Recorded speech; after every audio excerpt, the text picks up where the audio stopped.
A gente está numa série sobre a questão espiritual. O tema da nossa série tem sido Eu declaro guerra. Eu declaro guerra contra o inimigo das nossas almas. E por que falar sobre esse assunto? Eu quero ler logo esse texto e aí eu quero explicar o porquê dessa série. 1 Pedro capítulo 5, versos 8 e 9, diz assim: sede sóbrios e vigilantes. 1 Pedro capítulo 5, versos 8 e 9, sede sóbrios e vigilantes. Fala comigo, gente, sóbrio e vigilante. Aí ele diz: o diabo, vosso adversário, anda em derredor como leão que ruge, procurando alguém para devorar. Resisti-lhe firmes na fé, certos de que sofrimentos iguais aos vossos estão se cumprindo na vossa irmandade espalhada pelo mundo. Eu quero chamar a atenção sobre essas duas palavras, sóbrios e vigilantes. O apóstolo Pedro, ele chama a atenção para a realidade do mundo espiritual, da guerra espiritual. E aí, por que a gente fala sobre essa série? Porque é real, gente. Há uma guerra espiritual. Fala comigo, há uma guerra espiritual. Há uma guerra espiritual. Ninguém pode afirmar, e não é verdade, que tudo é o diabo. Não é? Tem pessoas que colocam para o diabo, até o cara vai andando, dá uma topada, cão safado. Entendeu? Não, uma topada, cara. Entendeu? Às vezes coloca o pneu do carro, fura, é o cão atrapalhando. Não, tu já está vendo esse pneu careca, já está com 7 anos que era para tocar, e estourar. Tem gente que culpa o diabo em tudo. A realidade não é que o diabo faz tudo. Mas também nós não podemos dizer, como o apóstolo Paulo diz. O apóstolo Paulo diz uma coisa: nós não podemos subestimar. Ele diz assim: nós não podemos relevar o que ele faz. O que ele faz. Realidade. A outra coisa, por que a gente fala sobre esse assunto? Porque Pedro, escrevendo, ele diz: seja sóbrio e vigilante. Eu quero usar a palavra sóbrio. O oposto de uma pessoa embriagada. Uma pessoa sóbria, uma pessoa que está consciente. Ele está no intelecto dele funcionando. Ele está dentro da sua razão. Mas o apóstolo Pedro chama a atenção de outra palavra: vigilantes. Vigilante. Ele é adversário. Fala comigo, gente, ele é adversário. Ele é inimigo. Inimigo é inimigo. Jesus, quando trata do assunto, tá certo? Ele diz que o diabo veio. Gente, Jesus, o que Jesus está falando, ele é importante e determinante. Porque Jesus diz assim: define quem é o diabo. O diabo veio matar, roubar e destruir. Eu gosto da expressão quando João, ele registra as palavras de Jesus. O diabo veio só. Ele usa essa expressão. Veio só para matar, roubar e destruir. Uma das maiores, vamos dizer, estratégias do diabo é dizer que ele não existe. Uma das maiores estratégias do diabo é dizer que ele não existe. É fazer com que as pessoas creiam que não, tem um acaso, não tem problema não, tal. Não, gente, ele existe. Respeitando a identidade da pessoa, mas eu vim num voo internacional, muito tempo, e era uma pastora, esposa de um pastor muito relevante no Brasil, e ela chegando, conversando comigo, e aí, conversando várias coisas, ela olha para mim e diz assim: Costa Neto, tu ainda acredita no diabo? E eu olhei para a cara dela, né? Eu acho que ela está dizendo assim: tu está assustado com a pergunta? Na minha cabeça, né? Eu olhando para ela, e ela perguntando: tu ainda acredita no diabo? E uma pessoa que, assim, relevante, muitos anos. E eu olhando para a cara dela, eu não estava assustado com a pergunta, eu estava assustado com quem perguntava.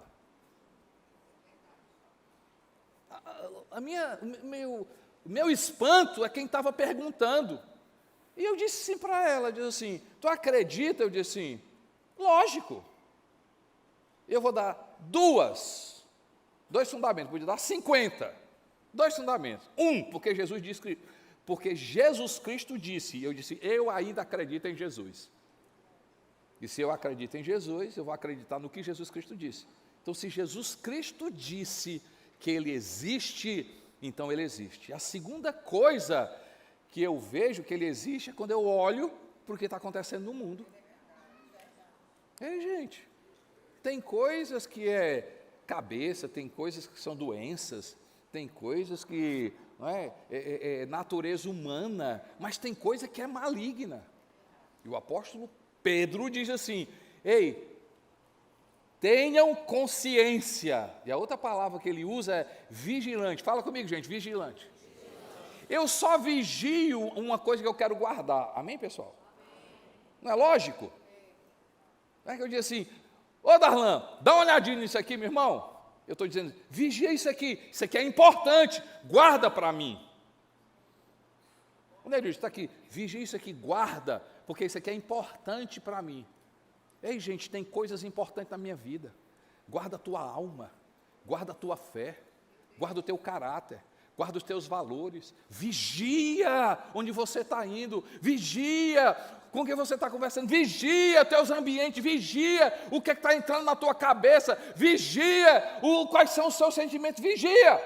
Por quê? Porque tem coisas que faz parte do dia a dia, mas tem coisa que é maligna, tem coisa que é satânica, e nós precisamos aprender. Então, realidade, consciência, por que nós estamos falando sobre esse assunto? Não é para causar medo em você, porque tem gente que diz assim, que não gosta nem de falar no nome do diabo, é o lá de baixo. Lá de baixo, tapete, não, é o lá de baixo. Estou entendendo, lá de baixo, quem está lá embaixo? Não, é o lá,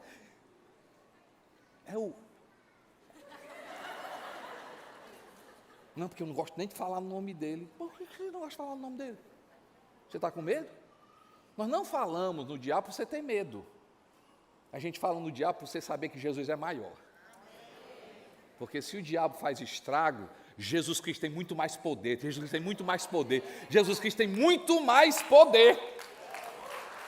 Gente, eu poderia contar várias histórias de Jesus Cristo tem poder, eu vou contar só uma, posso contar só uma?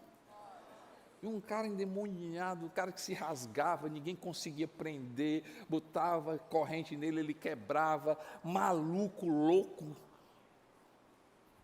Muito tempo, a Bíblia não diz quanto tempo, mas o cara vivia desse jeito, muito tempo. Gente, eu rio. Porque com todo esse poder, quando ele encontra Jesus, só com a primeira palavra que ele diz, o que é que você veio aqui nos perturbar? Uma pessoa só perturba, você tem poder. O que é que você veio fazer aqui nos perturbar? E se corrente não prendia, se cadeia não prendia, assim que ele viu Jesus disse, deu uma ordem e foi embora. Então, deixa eu te falar uma coisa, a gente fala sobre esse assunto, não para você ter medo do diabo, para você vigiar, prestar atenção, guardar coisas importantes na sua vida e saber que Jesus Cristo é maior. Amém, pessoal? Posto isso, no domingo passado a gente falou sobre essa parte do diabo, essa característica do diabo como enganador. Hoje eu quero colocar o diabo como acusador. A Bíblia fala, e eu quero ler um texto, Apocalipse capítulo 12, verso 10.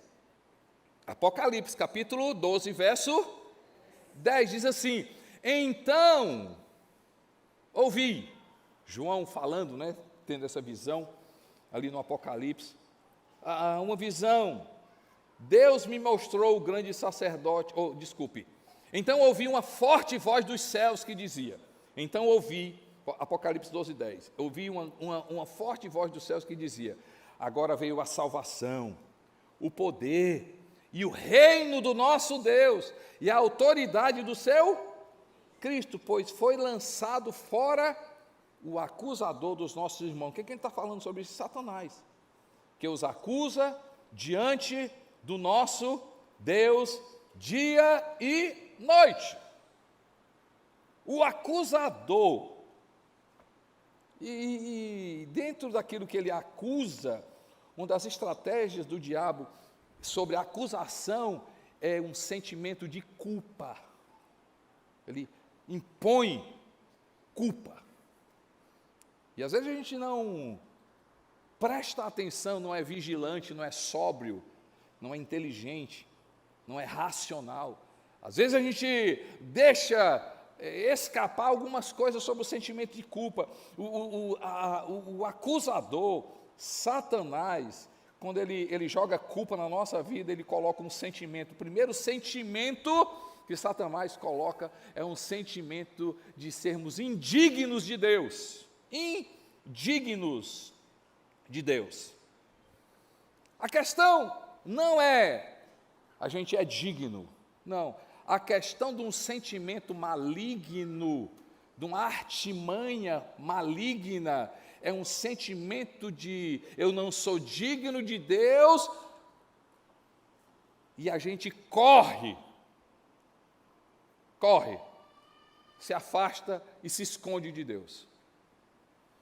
Porque eu e você precisamos entender que nós não somos dignos, mas um sentimento gostoso de não sermos dignos é você e eu e você, gostoso no sentido de que quando eu e você dizem assim, eu não me sinto digno, por isso que eu preciso da graça de Deus, esse sentimento é bom.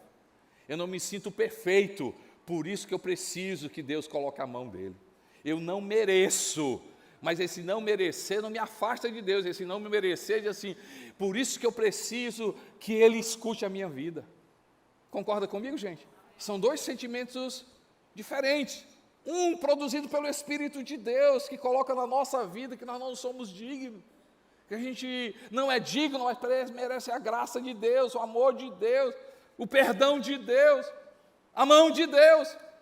Mas o que eu estou falando agora é um sentimento maligno, de colocar em você um sentimento de impureza. Eu não sou digno de Deus, eu não sou digno de Deus. E aí, é maligno, e você precisa abrir os seus olhos, quando essa questão, esse sentimento de não ser digno, afasta você de Deus. É a mesma coisa que aconteceu quando o homem e a mulher, eles pecam. A Bíblia fala que eles se escondem. Esse sentimento é maligno. Esse sentimento não pode estar no meu coração e no seu coração. Esse sentimento de se afastar de Deus, de correr de Deus. E é maligno, gente. Eu, um dia conversando com uma pessoa que estava passando um problema muito grande, não é? Caminhava com Jesus, se afastou ali, e aqui não cabe o porquê que ele se afastou, mas ele estava no meio desse momento que estava se afastado de Deus. E sabe qual era o sentimento maligno no coração dele? Ele diz assim, olha, já que eu não presto, palavras dessa pessoa, já que eu não presto, então eu vou fazer o quê? Que não presta. Eu faço me afastar de Deus. Não sou digno de Deus, então já que eu não sou digno de Deus, esse é o meu destino, se afastar cada vez mais. Gente, eu vim hoje dizer para você que Deus não é contra você, Deus é a favor da tua vida. Eu vim hoje dizer, se Satanás coloca esse sentimento, há um sentimento gostoso de perdão e de graça de Deus, o poder do nome de Jesus, o amor de Deus sobre a minha vida e sobre a sua vida, no Calvário foi determinado, Deus te ama. Se Deus tivesse enviado alguém para nos acusar, Ele teria enviado um acusador, Salvador, mas a Bíblia diz que Jesus é o nosso Salvador. Se Ele é nosso Salvador, Ele me ama não porque eu sou digno, Ele me ama não porque eu sou perfeito. E quanto mais a gente entender que Deus me ama, eu quero convidar, vá para os braços de Jesus, vá segurar na graça de Jesus, no amor de Deus, porque não é, gente, esse sentimento, deixa eu te falar uma coisa, é a bondade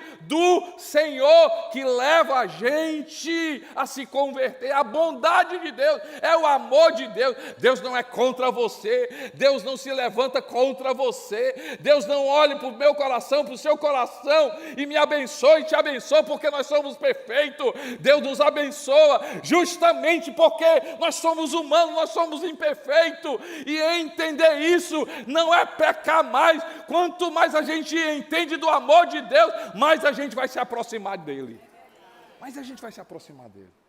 Ei, cuidado com esse sentimento, eu não sou digno, e aí porque eu não sou digno, você nem percebe, está se afastando cada vez mais de Deus. Esse não é um sentimento de Deus, é um sentimento maligno. Outro sentimento que a gente precisa estar atento, consciente, e olhar na minha vida é o sentimento de que eu não mereço ser feliz. Não mereço ser feliz. Há pessoas que carregam, são presas a um sentimento de que, porque perderam oportunidades, tiveram oportunidade na vida, perderam. Ah, pastor, por causa disso. Ai, pastor, por causa disso. Ah, eu já fiz isso de novo, e de novo, pastor, o que aconteceu de novo, e de novo, eu não mereço ser feliz. O livro de Jeremias diz, eu é que sei que pensamentos tem de você. Eu gosto que Deus diz assim, sou eu que sei, não é você que sabe não. Sou eu que sei. E a Bíblia diz, Deus diz assim, eu é que sei que pensamentos eu tenho de vocês. Pensamento de bem. Deus pensa coisa boa sobre você. Não é Deus, gente. Pode ser que o ser humano, nós seres humanos, a gente sempre coloca alguma coisa, uma necessidade, é uma vírgula, mas se, porém, mas se você fizer, se, não, deixa eu te falar uma coisa, esse sentimento de ser indigno e se afastar de Deus, não é algo bom, é maligno. Outro sentimento, é um sentimento que eu não mereço. Ah, meu irmão, lógico que tem coisa na nossa vida que a gente colhe, tem coisa na nossa vida que a gente colhe, mas deixa eu te falar uma coisa, Deus tem pensamento de bem sobre a sua vida, pensamento de bem, e um futuro maravilhoso. Ei, tem prosperidade sobre a sua vida, porque o nosso Deus não é homem, não é ser humano, Deus é Deus. Eu não sei como é que Deus faz, mas eu sei quem Deus é. Deus é o Deus da segunda chance, da terceira chance. Quanto mais você se aproximar de Jesus, quanto mais você se arrepender, quanto mais você tiver consciência, não, isso aqui foi eu decidi, isso aqui, Senhor, mas tem misericórdia da minha vida, tem misericórdia da minha vida, tem misericórdia da minha vida, tem misericórdia da minha vida, tem misericórdia da minha vida, tem misericórdia da minha vida, Senhor meu Deus, ainda tem misericórdia, porque a Bíblia diz que todo dia, quando o sol se levanta, tem misericórdia nova para a minha vida e para a sua vida. A Bíblia diz que bondade e misericórdia seguirão todos os dias da minha vida. Todos os dias da minha vida. E disse, habitarei na casa do Senhor para todo sempre. A gente tem que se apegar com a palavra de Deus, a gente tem que se apegar com as verdades da palavra de Deus, a gente tem que se apegar com aquilo que Jesus Cristo fala, a gente tem que se apegar naquilo que está escrito. Ei, gente, deixa eu te falar, o sentimento de ser indigno, se afastar de Deus, não é algo bom, é maligno, é o acusador. Sentimento de você achar que não tem mais chance, que não tem mais como ser feliz, perdi todas as oportunidades. Não é um sentimento normal, é um sentimento maligno. Outro sentimento que eu e você a gente precisa ter cuidado, porque é o acusador, ele sabe fazer isso, é um sentimento de perda da autoridade espiritual. perda de autoridade espiritual. O que é isso especificamente? Às vezes, pessoas que exerciam a liderança, pessoas que exerciam cargo de gerência, pessoas que exerciam cargo de autoridade, pessoas que exerciam determinada posição por um erro, carregam um sentimento de assim, não tem mais jeito sobre a minha vida, não vou mais ser, não vou estar mais onde Deus queria, perdi a oportunidade. Lógico que a gente vai colher decisões na nossa vida. Muito bem, uns anos atrás, um pastor, um nome muito influente no Brasil, e eu me lembro que ele cometeu uma coisa muito séria, debaixo de acusação, debaixo de muita coisa, sim, passou por um processo vergonhoso. Eu lembro muito bem que era um casal que nos ajudou muito, que respeitava muito. Eu ia muito pregar na igreja dele, e eu e a Neném o convidamos e hospedamos na nossa casa.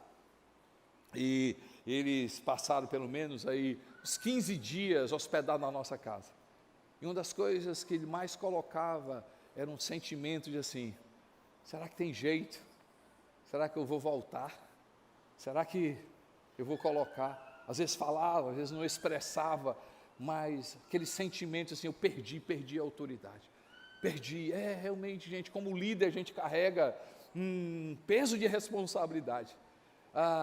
Me acostumei com as pessoas olharem para mim e colocarem um peso de responsabilidade. Aquele sentido, eles não exigem de mim, não colocam isso, não expressam isso, mas eu me acostumei, as pessoas olharem para mim e assim, você é exemplo, olha Constante, você é exemplo, cuidado que você é exemplo. Eu sei, eu carrego, me acostumei com relação a isso, mas isso não é peso na minha vida. Deixa eu falar uma coisa, e se você um dia perdeu isso, cuidado, esse sentimento é maligno, meu irmão. Deus, sim, pode restaurar, pode não ser no mesmo ambiente, pode não ser na mesma influência, pode não ser, mas você ainda vai cumprir tua missão de vida, você ainda vai cumprir aquilo que Deus tem, porque eu acredito num Deus que restaura, eu acredito num Deus que perdoa, eu acredito quando existe arrependimento, meu irmão, Deus vai restaurar sim, e a mesma forma que você vai usar, quem sabe aonde você caiu, vai ser a autoridade para você ser usado novamente. Aonde foi queda, onde foi vergonha, Deus vai te levantar com autoridade. Onde você deu mau testemunho, é justamente ali onde você vai se levantar, restaurado e abençoado, como uma mulher de Deus e um homem de Deus. Eu declaro, porque a Bíblia fala sobre isso. Outro sentimento que eu e você a gente precisa ter muito cuidado é o sentimento de dureza consigo mesmo. E aí, a dificuldade de perdoar o próximo. Isso é maligno, gente. Isso é maligno. Sentimento de impor na nossa vida o que nem Jesus Cristo está pedindo. Um evangelho que nem você suporta. Isso é maligno. Esse evangelho não é de Jesus. De um amigo meu ligou para mim, querendo saber quais eram os requisitos que eu usava na nossa igreja, sobre liderança. E aí ele usou essa expressão, pastor, porque eu tenho muito cuidado de ter a certeza de que os meus líderes, eles estão prontos. Eu disse assim, pois eu sou diferente. Eu não crio um ambiente onde eu tenho certeza. O Evangelho de Jesus Cristo só tem poder, só quem conhece o coração da pessoa se chama Jesus Cristo ou Espírito Santo. Nós não criamos uma igreja para ter certeza que as pessoas estão tudo certas. Nós criamos um ambiente onde as pessoas têm autorresponsabilidade e têm o Espírito Santo e a palavra e vão se certificar. Elas que precisam ser autoavaliadas. Amém, gente? Estão entendendo o que é que eu estou falando? Aí eu dizendo para ele, assim, quais são os seus requisitos? Gente, era tanta coisa que eu disse para ele, eu tinha liberdade para dizer para ele assim, cara, nem o apóstolo Paulo seria líder na tua igreja. É muito peso, meu irmão, é muita coisa, relaxa, meu irmão, cria um ambiente onde as pessoas amam Jesus, cria um ambiente onde as pessoas conseguem seguir Jesus, cria um ambiente onde as pessoas conhecem a palavra de Deus. Meu irmão, e cada um precisa dar conta diante de Deus. Nós temos requisitos, mas não é um requisito de imposição. Estão entendendo o que é que eu estou falando? E o que é que eu estou dizendo? Porque muitas vezes a gente carrega um sentimento de peso, e esse sentimento de peso, sem perceber, eu estou botando peso no outro. Gente, cuidado com a graça que você foi alcançado, você não esquecer dela e impor nas pessoas um juízo que não é de Deus. Eu me lembro muito bem de um casal na nossa igreja, a esposa dele bem envolvida, eles não moram fora hoje, mas eu me lembro muito bem, nessa nossa igreja, esse casal, ela é muito envolvida, e ele, bom vivant, então tinha uma vida meio pregressa, né, um negócio meio complicado, e eu fui algumas vezes na casa dele, ele convidava lá a fazer churrasco, e regado a bebida, um negócio meio complicado lá, interessante, eu ia lá, respeito a ele e a esposa dele, era um cara bom, aquele cara mais assim, lógico, a estação dele não compreendia, a estação dele cega, não compreendia a palavra de Deus, mas aquela coisa assim, provocando, né? Fazia tudo aquilo para provocar. E a graça de Deus alcançou a vida dele, e ele teve uma experiência com Deus. Sabe aquela frase que você diz assim, uma pessoa que foi transformada da água para o vinho?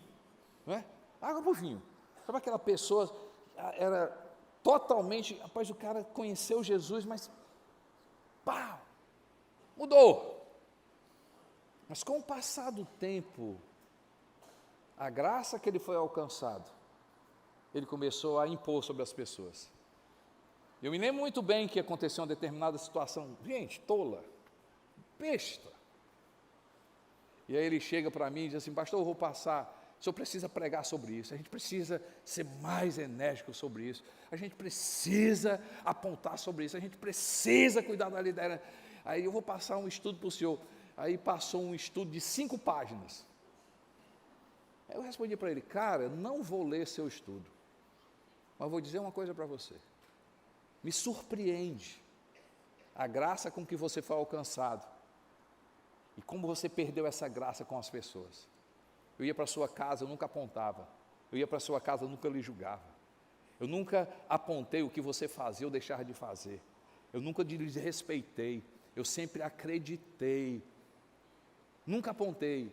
Eu digo, eu e a nossa igreja, como é que você vem hoje apontar coisa que no passado você fazia do mesmo jeito? Como é que você vem hoje apontar coisa que você fazia? Como é que você vem hoje não ser misericordioso com as pessoas, como Deus foi misericórdia com as outras pessoas?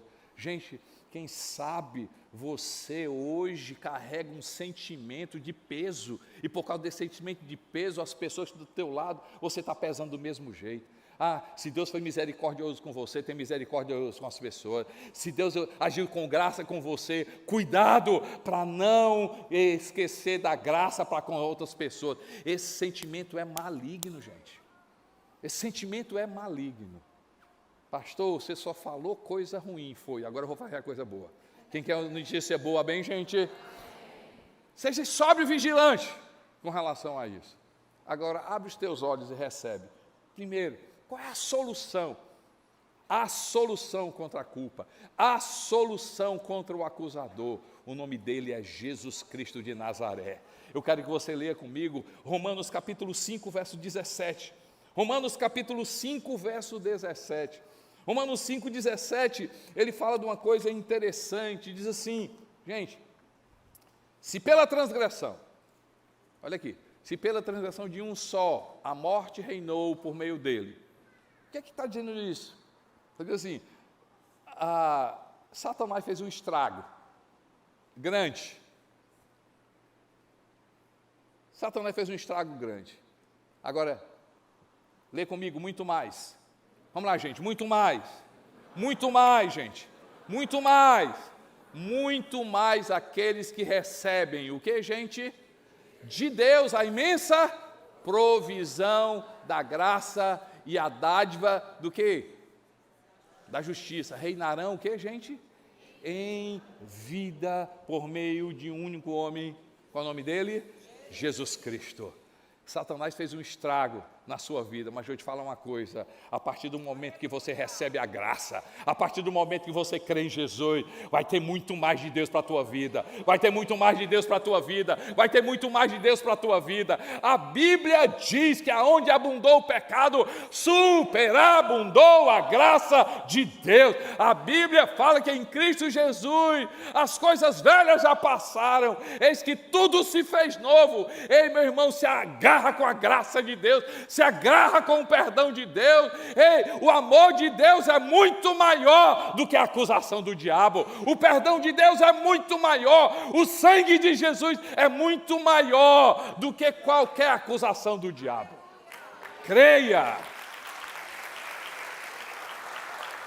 O nome dele é Jesus Cristo. Eu amo o livro Romanos capítulo 8, verso 1. Diz assim, ele começa dizendo o seguinte: agora, pois, fala comigo, gente, agora. Portanto, agora. Fala comigo, gente, portanto, agora. É hoje aqui, agora. Agora, o que é que ele fala? Já não há condenação para os que estão em Cristo Jesus, porque a lei da vida do Espírito em Cristo Jesus te livrou da lei do pecado e da morte. Eu não sou condenado. O palavra forte, gente. Se Deus diz para mim, Costa Neto, nenhuma condenação há, então é porque nenhuma condenação há.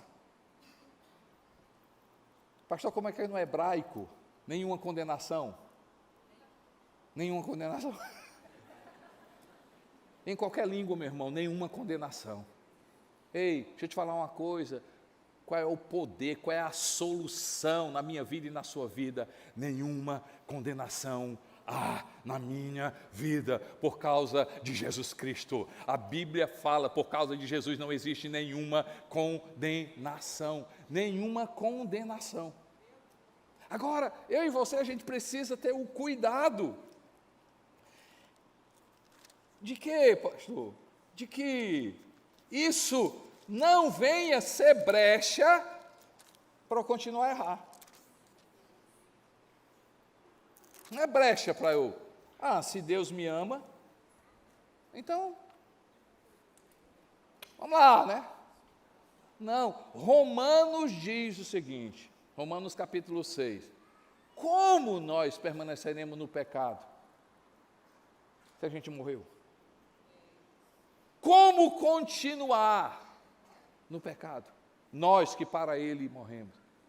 Romanos capítulo 6, dever de casa para você, lê lá.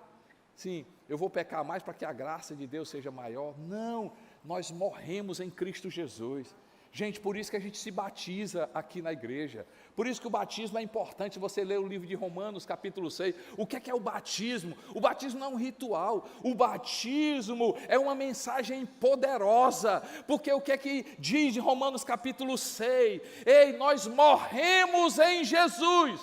Como? Através do batismo. O batismo é uma representação de que o nosso velho homem foi crucificado com Jesus, para que o novo homem se levante em novidade de vida. Em novidade de vida.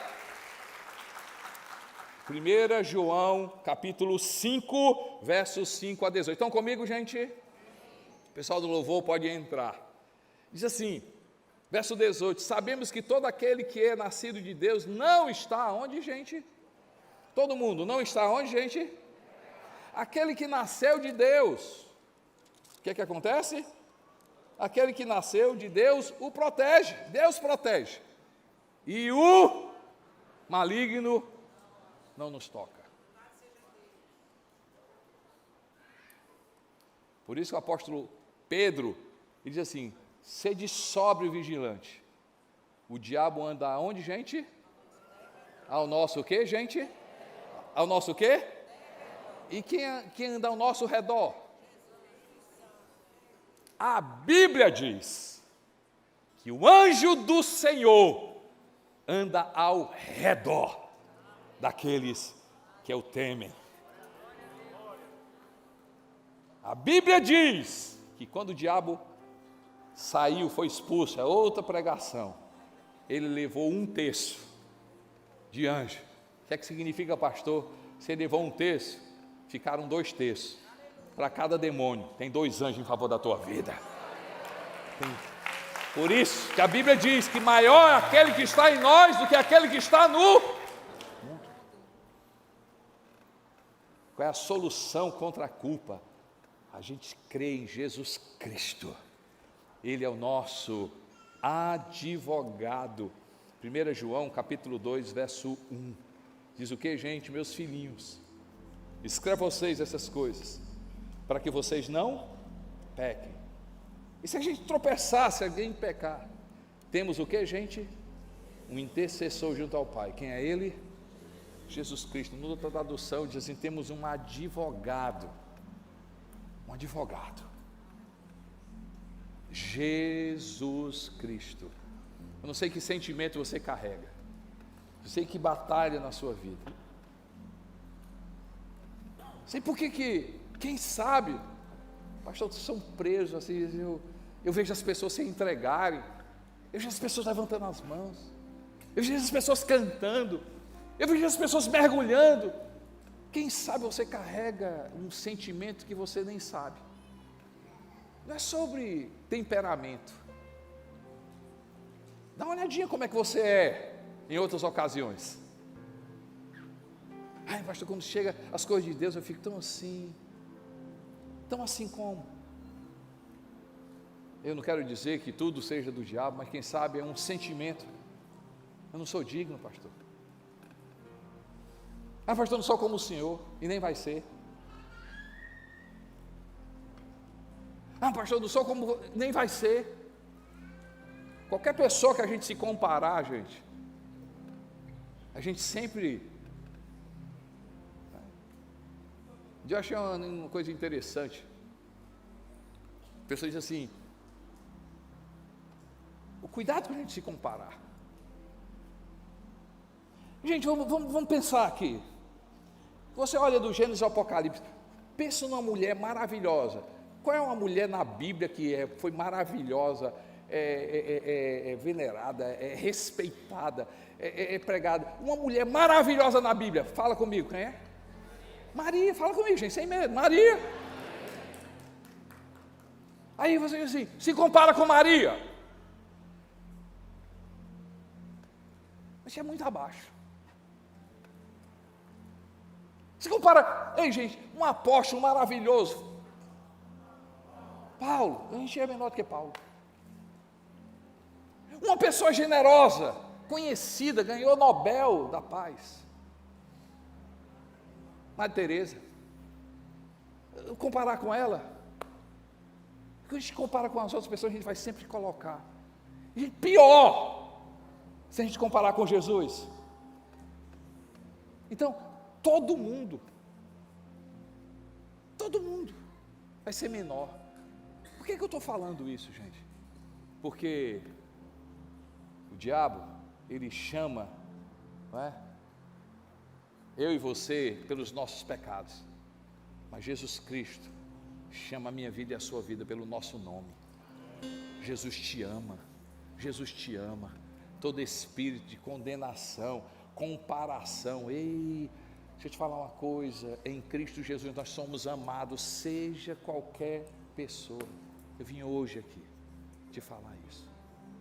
O Espírito de Deus gera esse amor, Pai, esse respeito, essa dependência por Jesus.